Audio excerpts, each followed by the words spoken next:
The tension in the Senate Judiciary Committee room was thick enough to cut with a knife. Congresswoman Jasmine Crockett sat at the witness table, her navy blue blazer crisp, her expression calm but determined. Across from her, Supreme Court Justice Brett Kavanaugh leaned back in his chair with that familiar smirk, the same one that infuriated millions during his confirmation hearings. What happened next would send shock waves through Washington and make Crockett a household name overnight. Congresswoman Kavanaugh began, his voice dripping with condescension. Perhaps someone with more experience should be handling constitutional matters of this magnitude. The room fell silent, every phone started recording, and Jasmine Crockett was about to deliver a response that would leave Kavanaugh speechless and have the entire internet talking. Before we dive into this incredible showdown, hit that like button and subscribe so you never miss these epic political moments. Now let's see how Crockett absolutely destroyed Kavanaugh's arrogance. To understand why this confrontation was so explosive, you need to know exactly who these two people are and why this moment mattered so much. Jasmine Crockett isn't your typical politician. At just 42 years old, she's already made waves as one of the most fearless voices in Congress. A former civil rights attorney from Dallas, Texas, Crockett built her reputation taking on powerful interests and winning. She didn't come from money or political dynasties. She worked her way through law school, spent years fighting for everyday people in courtrooms across Texas, and earned every single thing she achieved. Her journey to Congress wasn't easy or inevitable. Born in St. Louis and raised in a working-class family, Crockett moved to Texas for college and never left. She put herself through the University of Houston Law Center while working multiple jobs, including waiting tables and tutoring other students. After graduation, she could have joined a big corporate law firm and made serious money. Instead, she chose to open her own practice, focusing on civil rights cases that bigger firms wouldn't touch. For over a decade, Crockett represented clients who had been discriminated against in housing, employment, and voting rights. She won case after case against powerful defendants who thought they could outlast or outspend her. Her reputation grew throughout Texas legal circles as someone who would take on anyone, no matter how powerful, if the law was on her side. Her political career began almost by accident. After winning a major voting rights case that protected polling locations in predominantly black neighborhoods, local Democratic leaders started asking her to run for office. She initially said no, preferring courtroom advocacy to political campaigning. But when she saw how many problems required legislative solutions rather than just legal ones, she finally agreed to run for the Texas legislature in 2020. Even in the Texas legislature, Crockett stood out. While other freshman legislators stayed quiet and followed party leadership, she immediately began challenging powerful interests and asking uncomfortable questions. Her legal background made her particularly effective at spotting loopholes in proposed legislation and constitutional problems that others missed.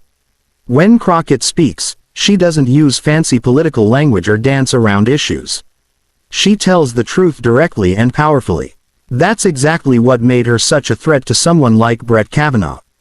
Brett Kavanaugh, on the other hand, represents everything wrong with the current system.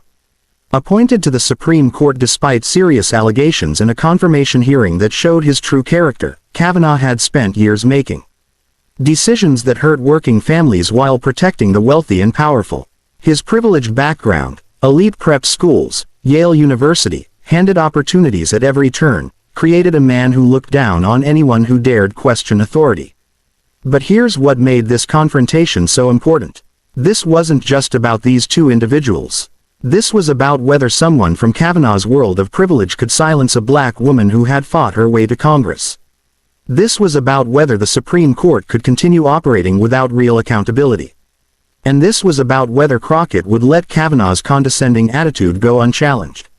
The stakes couldn't have been higher. Crockett was testifying about Supreme Court ethics reforms proposals that would directly impact Kavanaugh and his colleagues. If she backed down now, it would signal that the court was untouchable. But if she fought back successfully, it could change everything. The committee hearing had started normally enough. Crockett was there to discuss her proposed legislation requiring Supreme Court justices to follow the same ethics rules as other federal judges. It seemed routine until Kavanaugh decided to make it personal. Congresswoman Crockett, Kavanaugh had begun consulting his note to exaggerated importance. "I've reviewed your proposed legislation and frankly, I'm concerned about whether you fully understand a constitutional separation of powers. Already, you could see where this was heading. The packed committee room filled with reporters, activists, and political observers. Sense attention building, Crockett supporters shifted uncomfortably in their seats. Kavanaugh's allies smiled knowingly. Crockett responded professionally. Justice Kavanaugh, I appreciate your concerns, but I believe the American people deserve transparency from all branches of government, including the Supreme Court. That's when Kavanaugh's mask started slipping. His voice took on that familiar tone, the same one he'd used during his confirmation hearings when he'd been challenged by senators. Well, Congresswoman, he said, practically sneering, constitutional law is quite complex. Perhaps you should consult with more experienced colleagues before proposing such sweeping changes to how the court operates. The room temperature seemed to drop. Several people in the audience gasped audibly. Even some Republicans on the committee looked uncomfortable with Kavanaugh's obvious disrespect. But Crockett didn't flinch. If anything, her posture straightened. She'd been preparing for this moment her entire career. What happened next was what everyone would remember. Kavanaugh, apparently thinking he was winning some kind of debate, decided to go for the kill shot. You know, Congresswoman, I've been studying constitutional law since before you passed the bar exam. Maybe someone with more experience should be handling constitutional matters of this magnitude. This is in a local courthouse in Texas. The insult was clear to everyone in the room. He wasn't just questioning her expertise. He was dismissing her entire background, her intelligence, and her right to be there. The racial and gender undertones were impossible to miss. You could hear a pin drop. Cameras zoomed in on both faces. Crockett's expression remained calm, but her eyes flashed with something that made Kavanaugh's supporters suddenly look nervous. But before Crockett could respond, Kavanaugh made an even bigger mistake. Perhaps emboldened by what he thought was his dominance, he continued. His voice getting louder, I question whether Congress has any business telling the Supreme Court how to conduct itself. We are a co-equal branch of government, not some lower court that answers to, well, politicians. The pause, before politicians, was deliberate and insulting. He was trying to diminish, not just Crockett, but her entire institution. What Kavanaugh didn't realize was that he had just stepped into a constitutional law trap. By claiming that Congress had no oversight authority over the Supreme Court, he was making an argument that even conservative legal scholars would reject. The Constitution clearly gives Congress the power to regulate the federal courts, including the Supreme Court, through its authority over judicial budgets, court structure, and impeachment. Several constitutional law professors watching the hearing later noted that Kavanaugh's statement revealed either a troubling misunderstanding of separation of powers or a deliberate attempt to mislead the public about the court's accountability. Professor Jennifer Mason of Georgetown Law would later write, Justice Kavanaugh's claim that Congress has no business regulating Supreme Court ethics would have been laughed out of any first-year constitutional law classroom. But in the moment, Kavanaugh seemed to believe his own rhetoric. He sat back in his chair with visible satisfaction, apparently thinking he had delivered a devastating blow to Crockett's entire premise. That's when something shifted in the room. Even some of Kavanaugh's usual allies started looking uncomfortable. The committee chair, a Republican, actually cleared his throat disapprovingly because Kavanaugh had just made a critical error. He had given Crockett exactly the opening she needed. Crockett leaned forward slightly, her hands folded calmly on the table. The entire room held its breath. Cell phones around the gallery were recording from every angle. This was clearly about to become a moment. Justice Kavanaugh, she began, her voice steady but carrying an edge that made everyone pay attention. I appreciate your perspective on constitutional law. The way she said, perspective, made it clear that something big was coming. Kavanaugh, still apparently thinking he was in control, actually smiled slightly. He had no idea what was about to hit him. Behind Crockett, her legal team exchanged glances. They knew what she was capable of when someone tried to dismiss her credentials. They'd seen her destroy opposing counsel and courtrooms across Texas. When they'd made the mistake of underestimating her, one of her aides, Marcus Williams, who had worked with Crockett for 3 years, later described this moment. I knew Brett Kavanaugh was about to get the full Jasmine Crockett treatment. She gets this look in her eyes when someone tries to talk down to her. It's like watching a chess master who's already seen a checkmate coming in 5 moves. The committee room had transformed into something resembling a gladiatorial arena. Every seat was filled, standing room only stretched along the walls. The press gallery was packed with reporters from every major outlet, their laptops open, fingers ready to live tweet what was clearly about to become a historic moment. Even the usually stoic security guards positioned around the room seemed more alert, sensing the electric tension that was building. One veteran Capitol Hill reporter would later say she'd covered hundreds of committee hearings over 2 decades, but had never felt energy like this before. A single response, the stage was set, the audience was primed, and Jasmine Crockett was about to deliver a master class in how to shut down institutional arrogance. What happened next would be replayed millions of times across social media and become required viewing in law schools across the country. Crockett's voice remained perfectly calm, but every word landed like a precision strike. Justice Kavanaugh, since you've decided to question my qualifications, let me help clarify a few things for you and everyone watching. She pulled out a folder that her team had prepared, just in case someone tried exactly this kind of attack. You mentioned that you've been studying constitutional law since before I passed the bar. That's interesting because I passed the bar in 2006, which means you think you've been studying constitutional law since. Well, let's see, you graduated from Yale Law in 1990, so that would be about 16 years. You're claiming the room was dead silent. Even Kavanaugh's smile started to fade. But here's what's really interesting. Justice Kavanaugh, while you were working as a political operative, yes, that's what you were, not a constitutional scholar, investigating President Clinton and working on Republican campaigns, I was actually in courtrooms defending people's constitutional rights. Crockett opened her folder and began reading from prepared notes. Her legal team had done their homework. Since you brought up experience, let's talk about experience. During my time as a civil rights attorney, I won constitutional cases protecting voting rights, defending free speech, and ensuring equal protection under the law. Real constitutional work in real courtrooms with real consequences for real people. She looked up directly at Kavanaugh, who was now visibly uncomfortable. Meanwhile, your pre-court career was spent doing political opposition research and working for Kenneth Starr. Not exactly constitutional scholarship. Justice Kavanaugh, the audience was starting to murmur with approval. This wasn't just a response, it was a systematic dismantling. But Crockett wasn't done, not even close. But since we're talking about qualifications and experience, Justice Kavanaugh, let's discuss why we're really here today. You mentioned that the Supreme Court shouldn't answer to politicians, but you know what? The Supreme Court should answer to the American people. Her voice began to rise slightly, gaining power. And the American people deserve, and know why you've accepted luxury vacations, expensive gifts, and private jet flights without disclosing them. Violations that would get any other federal judge sanctioned or removed. The room erupted. Gasps banged as people tried to restore order. Kavanaugh's face had gone red. This was not going the way he'd planned. Crockett waited for quiet, then delivered what would become the most quoted part of her response. You want to lecture me about constitutional law, Justice Kavanaugh? Let me give you a constitutional lesson. Article 2, Section 4 of the Constitution, you know that document you claim to revere, states that civil officers of the United States can be removed from office for high crimes and misdemeanors. She paused, letting that sink in. Taking undisclosed gifts while making decisions that benefit your wealthy friends, that's exactly what the founders had in mind when they wrote those words.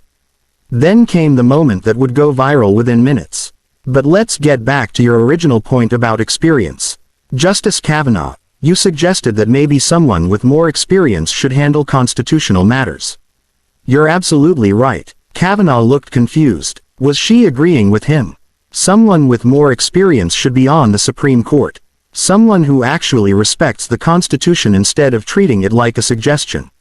Someone who understands that equal justice under law applies to everyone, including Supreme Court justices. Someone who doesn't throw tantrums when asked basic questions about ethics. The reference to his confirmation hearing behavior was unmistakable. The audience was fully engaged. Now, some people standing to applaud. So here's my question for you, Justice Kavanaugh. If you can't handle basic ethics questions from a congresswoman you think is beneath you, how can the American people trust you to handle the most important constitutional questions of our time? Crockett leaned back in her chair, her voice becoming almost conversational, which somehow made it even more devastating. "And one more thing, Justice Kavanaugh. You mentioned this as in a local courthouse in Texas. You're absolutely right. Local courthouse judges in Texas actually follow ethics rules. Maybe you should try it sometime." The room exploded. People were on their feet, applauding. Social media was already lighting up, and Brett Kavanaugh sat there, his mouth slightly open, looking like someone had just slapped him with a constitutional textbook. When the noise died down, Kavanaugh tried to respond. His voice was shaky, his usual confidence completely gone. "Congresswoman, the Supreme Court has always maintained its independence." But his words were weak, defensive. The damage was done. He'd walked into that room thinking he could intimidate a freshman congresswoman, and instead, he'd been systematically dismantled on live television. "We follow appropriate guidelines," he continued, but even he seemed to realize how pathetic it sounded. Crockett simply smiled. "I'm sure you do, Justice Kavanaugh. I'm sure you do." The contrast couldn't have been starker. Crockett, calm, prepared, devastating. Kavanaugh, flustered, defensive, defeated. What happened next was unprecedented. The gallery, which included law students, civil rights activists, and everyday Americans who had come to watch the hearing, erupted in sustained applause. People were cheering, clapping, and some were even chanting, "Jasmine! Jasmine!" The committee chair tried to restore order, but the energy in a room was electric. This wasn't just a political moment, it was a cultural moment. A black woman from Texas had just educated a Supreme Court justice about constitutional law and ethics, and everyone knew they'd witnessed something special. Among those in the gallery was Maria Rodriguez, a third-year law student from Howard University, who had driven down from D.C. specifically to watch the ethics hearing. "I've never seen anything like it," she would later tell reporters. Here was a Supreme Court justice trying to intimidate a black woman, and she just dismantled him piece by piece. I literally got chills when she delivered that line about Texas judges following ethics rules. Also present was retired federal judge Patricia Williams, who had served on the bench for 30 years before stepping down. She was seen nodding approvingly throughout Crockett's response and was overheard telling a colleague, "That's exactly how you handle a bully in robes." I wish more lawyers had her backbone. When I was hearing cases, the sustained applause lasted nearly 2 minutes, an eternity in congressional hearing terms. Security guards initially concerned about the disruption found themselves smiling as they watched the organic outpouring of support for Crockett's performance. Even some Republicans on the committee were nodding approvingly because, regardless of party, what they had just seen was a masterclass in preparation, intelligence, and courage. The immediate aftermath of Crockett's dismantling of Kavanaugh was unlike anything Washington had seen in years. Within 15 minutes of the exchange, #Jasmine Crockett was trending #1 on Twitter. The clip of her saying, "Local courthouse judges in Texas actually follow ethics rules. Maybe you should try it sometime," had already been viewed over 100,000 times. The meme started immediately. One showed Kavanaugh with the caption, "When you tried a man's plain constitutional law to a constitutional lawyer." Another featured Crockett with the text, "That's how you shut down a Supreme Court. Bully." But it wasn't just jokes. Legal experts were weighing in with serious analysis. Harvard law professor Lawrence Tribe tweeted, "Congresswoman Crockett just delivered the most effective takedown of judicial arrogance I've ever witnessed. This is what accountability looks like." News networks scrambled to get the story on air. CNN's legal analyst called it a watershed moment for Supreme Court accountability. MSNBC ran the clip on loop with the headline, "Freshman Congresswoman Schools Supreme Court Justice." Even Fox News, typically supportive of conservative justices, had trouble defending Kavanaugh's performance. One commentator noted that Justice Kavanaugh walked into that room overconfident and left looking like he'd been schooled by someone half his age. The Washington Post editorial board later wrote, "Congresswoman Crockett's response to Justice Kavanaugh demonstrated something we rarely see.